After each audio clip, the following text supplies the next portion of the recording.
কোনো ব্যক্তিকে UPI transaction করার আগে আপনার কিন্তু জেনে নেওয়া উচিত যাকে টাকাটা পাঠাচ্ছেন বা ট্রানজ্যাকশন করছেন সেই ব্যক্তি ফ্রড না। তো খুব সহজেই কিন্তু আপনি জেনে নিতে পারবেন যে আপনি যাকে টাকাটা ট্রানজ্যাকশন করছেন সেই ব্যক্তি কোনো ফ্রডের সঙ্গে জড়িত আছে কি। কিন্তু সেটা জানবেন কি করে?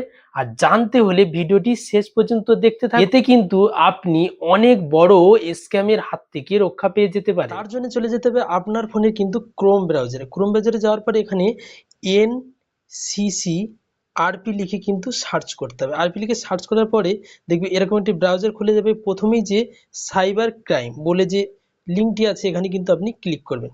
ক্লিক করার পরে দেখবেন এরকম একটি ইন্টারফেস খুলে যাবে। ঠিক এই যে থ্রি ডট আছে না, থ্রি ডটে কিন্তু আপনি ক্লিক করবেন। থ্রি ডটে ক্লিক করার পরে দেখবে একে একে লেখা আছে যে রিপোর্ট চেক সাসপেক্ট, এখানে কিন্তু আপনি ক্লিক করবেন। ক্লিক করার পরে সাসপেক্ট রিপোজিটরি এই জায়গায় কিন্তু আপনি ক্লিক করবেন। ক্লিক করার পরে দেখবেন check suspect mobile email ETC এই অপশনটাতে আপনি ক্লিক করবেন। ক্লিক করার পর এরকম একটা ইন্টারফেস খুলে যাবে এবং এখানে দেখো আপনি যদি মোবাইল নাম্বার জেনে থাকেন তাহলে মোবাইল দিয়ে কিন্তু আপনি সার্চ করতে পারেন এবং ব্যাংক অ্যাকাউন্ট নাম্বার জানা থাকলে কিন্তু ব্যাংক অ্যাকাউন্ট নাম্বার দিয়েও সার্চ করতে পারেন।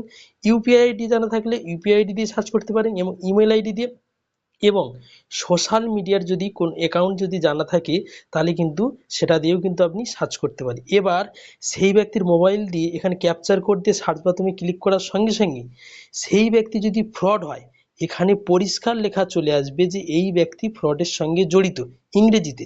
আর সেই ব্যক্তি যদি কোনো রকম ফ্রডের সঙ্গে জড়িত না থাকে তবে লেখা চলে আসবে যে এই ব্যক্তি কোনো রকম ফ্রডের সঙ্গে জড়িত নয়।